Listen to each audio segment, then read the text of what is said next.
Hello दोस्तों, कैसे हैं आप सब। मैं हूं मंदार और आप सबका द फाइनेंशियल सेवी #TFS अपने चैनल पे स्वागत है। आज हम देखने वाले हैं HDFC ने एक नया म्यूचुअल फंड लॉन्च किया है, उसका एनालिसिस। और ये फंड का नाम है HDFC डिफेंस फंड। तो आज HDFC ने जो पीपीटी इन्वेस्टर के लिए अपलोड किया है ये फंड के लिए, उसी पीपीटी से हम इस फंड का इन डिटेल एनालिसिस करने वाले हैं, जिसमें हम 8 चीजें इंपॉर्टेंट कवर करने वाले हैं, जो कि है defence expenditure, defence sector, market cap, फिर बेंचमार्क हाईलाइट क्या है, उसके बाद ये फंड में इन्वेस्ट करने का रिस्क क्या है, फंड फैक्ट्स क्या है, इसका एसेट एलोकेशन कैसे होने वाला है और इसका प्रोडक्ट लेबलिंग कैसा है। ये सारी चीजें ये वीडियो में हम कवर करने वाले हैं। तो शुरू करने से पहले मैं आपको एक चीज बता दूं, ये फंड का एनएफओ मतलब न्यू फंड ऑफर, ये 19 मई से 2 जून तक आने वाला है। ठीक है, और आपको पता है ये बस वीडियो एजुकेशन पर्पस के लिए ही है। अगर आपको इन्वेस्ट करना है तो वो आपका खुद का डिसीजन रहेगा। ठीक है, और म्यूचुअल फंड और सब्जेक्ट टू मार्केट रिस्क, ये तो आपको अभी पता ही रहेगा। तो चलो शुरू करते हैं आज का HDFC डिफेंस फंड का एनालिसिस। तो अपना first point is defence expenditure. तो एक हम चीज देखेंगे अभी कि इंडिया का डिफेंस एक्सपेंडिचर कितना है और चाइना का डिफेंस एक्सपेंडिचर कितना है और यूएसए का कितना है। तो ये कंपैरिजन हम 1995 से करेंगे लास्ट 2021 तक। तो आपको दिखता रहेगा कि यूएसए का एक्सपेंडिचर 2021 में है 800, और ये वैल्यू जो है वो बिलियंस में है। ठीक है, तो 800 बिलियन यूएसए डिफेंस पे खर्चा करता है, और इंडिया का जो है डिफेंस एक्सपेंडिचर वो बस 77 बिलियन है।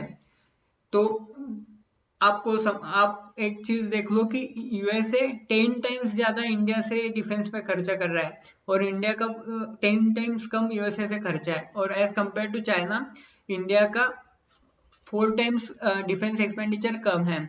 और अपने जीडीपी के हिसाब से देखा जाए तो यूएसए अपने जीडीपी का 3.5% डिफेंस पे खर्चा करता है, लगभग 3.5%। और चाइना करता है 1.7% of their GDP on defence, और इंडिया करता है 2.4% ऑफ देयर जीडीपी। मैं ये सब चीजें क्यों बता रहा हूँ कि आपको अभी समझ आएगा कि अपने कॉम्पिटिटर्स कितना ज्यादा डिफेंस पे खर्चा कर रहे हैं। तो इंडिया को भी अपना डिफेंस एक्सपेंडिचर इंडिया बढ़ाने वाली है, जो कि बढ़ाना शुरू कर चुका है 22 से। तो यही समझाने के लिए ये चार्ट मैंने आपको दिखाया।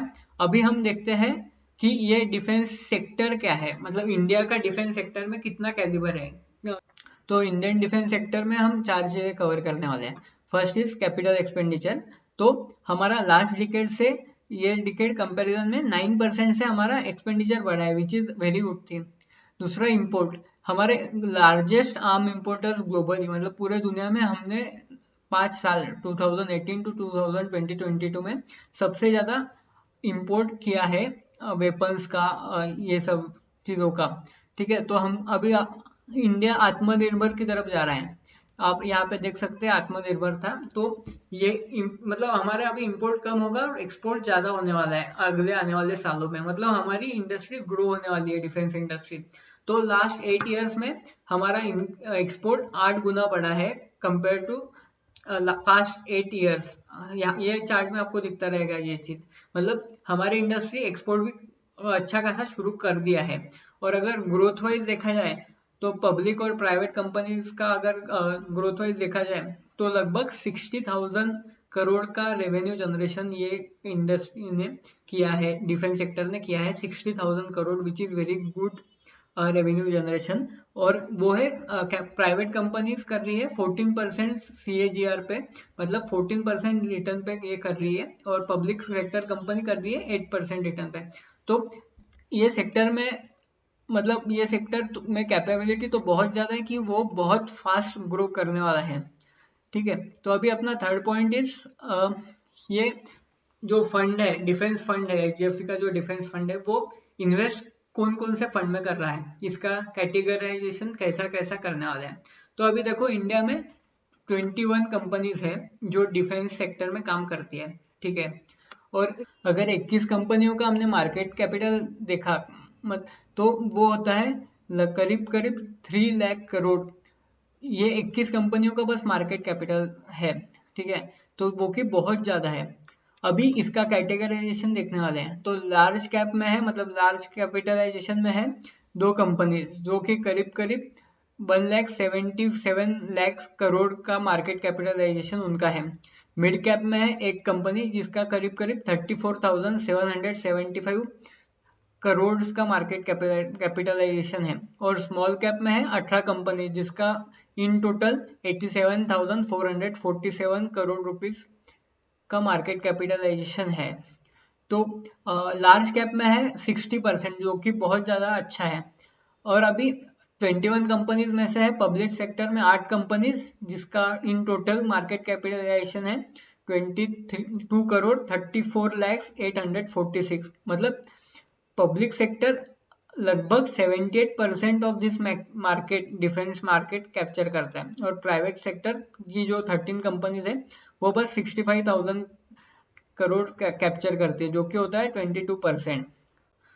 तो अभी हम देखने वाले हैं बेंचमार्क हाईलाइट। ये पार्ट में हम देखने वाले हैं ये डिफेंस सेक्टर का परफॉर्मेंस कंपेयर टू निफ्टी 50 कैसा है। तो एक इंडेक्स है निफ्टी इंडिया डिफेंस इंडेक्स, इसका कंपैरिजन निफ्टी 50 से ये स्लाइड में किया है। तो लास्ट 5 इयर्स में लगभग 20% डिफेंस इंडेक्स ने रिटर्न दिया है जबकि निफ्टी ने 12% दिया है। लास्ट 3 इयर्स में डिफेंस ने 63% रिटर्न दिया है डिफेंस इंडेक्स ने और निफ्टी ने 23% रिटर्न दिया है। और एक साल में डिफेंस इंडेक्स ने 48.9% रिटर्न दिया है जबकि निफ्टी 50 ने 7% करीब करीब रिटर्न दिया है। तो अभी आप लोग समझ सकते हैं कि निफ्टी इंडिया डिफेंस इंडेक्स में कितना ज़्यादा पोटेंशियल है कंपेयर टू निफ्टी 50। तो अभी हम देखने वाले हैं ये फंड में इन्वेस्ट करने का रिस्क क्या है, ये सेक्टर का रिस्क क्या है और ये सेक्टर में इन्वेस्ट करने का फायदा क्या है। तो पहले हम देखते हैं रिस्क। तो रिस्क ये है कि ये डिफेंस सेक्टर गवर्नमेंट के पॉलिसीज पे चलता है। गवर्नमेंट इंडियन गवर्नमेंट जो नॉर्म्स बनाती है वही डिफेंस सेक्टर को फॉलो करना पड़ता है। ठीक है। सेकंड रिस्क इज डिफेंस का सबसे बड़ा buyer is government of India only. मतलब अगर गवर्नमेंट ने आज बोला कि हमें कम प्राइस में ये माल बेचो तो डिफेंस सेक्टर को ये बेचना पड़ेगा, डिफेंस कंपनीज को ये बेचना पड़ेगा क्योंकि एक ही बायर है जो कि है गवर्नमेंट ऑफ इंडिया। अभी ये सेक्टर के फायदे क्या है। तो फायदे इस डिफेंस सेक्टर ये डायरेक्टली इम्पैक्ट करता है कंट्री को, करेक्ट। सो यहाँ के जो पॉलिसीज बनने वाले हैं, जो फ्रेमवर्क बनने वाले हैं वो बहुत ज़्यादा सोच समझ के बनाते हैं, उसमें गलती होने की बहुत ज़्यादा कम रिस्क रहती है। तो this is a good point. Then जो भी पॉलिसी बनाते हैं डिफेंस सेक्टर के लिए वो है मेक इन इंडिया फेवरेबल। मतलब हमें एक्सपोर्ट पे ज़्यादा फोकस है अभी इंडियन गवर्नमेंट राइट नाउ। तो ये सेक्टर में ग्रो होने का बहुत ज़्यादा चांस है। तो ये थे ये सेक्टर में इन्वेस्ट करने के रिस्क एंड ये सेक्टर में इन्वेस्ट करने के फायदे। ठीक है। अभी हम देखने वाले हैं कि ये फंड के फैक्ट्स क्या है। तो ये मिस्टर अभिषेक पोद्दार ये फंड हैंडल करने वाले ये फंड के मैनेजर रहेंगे। उनका करीब करीब 17 साल का एक्सपीरियंस है और उन्होंने बहुत ज़्यादा फंड्स मैनेज भी किए हैं इससे पहले। ये फंड का एक इन्वेस्टमेंट ऑब्जेक्टिव है जो है कि long term capital gain appreciation पे ये फोकस करने वाले हैं। ठीक है। तो ये शॉर्ट टर्म इन्वेस्टर्स के लिए नहीं है। और इसका बेंचमार्क इंडेक्स है निफ्टी इंडिया डिफेंस इंडेक्स। और ये फंड पे अगर एक साल के पहले तुम एग्जिट करते हो तो 1% एग्जिट लोन लगने वाला है। अगर एक साल बाद करते हो तो एग्जिट रोल कुछ नहीं लगने वाला है और एंट्री फीस भी कुछ नहीं है ये फंड में। और इसके दो टाइप्स के प्लान है, regular plan and direct plan. और ये फंड में इन्वेस्ट करने का मिनिमम अमाउंट इज 100 रुपीज। और एक बार एनएफओ में 100 रुपीज है, बाद में इसका प्राइस जो भी मार्केट प्राइस रहेगा उस पर आप इन्वेस्ट कर सकते हैं। अभी देखने वाले हैं हम एसेट एलोकेशन कैसा है। तो ये फंड का आउट ऑफ 100% मनी 80% जाने वाला है इक्विटी में। मतलब minimum 80% will be there in defence stocks और प्राइवेट कंपनीज और 20% जाने वाला है कई REITs में या कोई इक्विटी ऑफ अदर कंपनी या कोई अदर म्यूचुअल फंड में जो कि लो रिस्क पे हो। तो 80% ये फंड का इक्विटी में जाने वाला है। मतलब इस फंड का रिस्क इज वेरी हाई। ये आप एक बार देख लो, रिस्क इज वेरी हाई। मतलब ये फंड खराब है क्या, ऐसा नहीं है, बट 80% इक्विटी मतलब 80% ये स्टॉक मार्केट में जाने वाला है। तो कोई कोविड जैसा कुछ आ गया ऐसा तो रिस्क है यहाँ पे भी। ठीक है।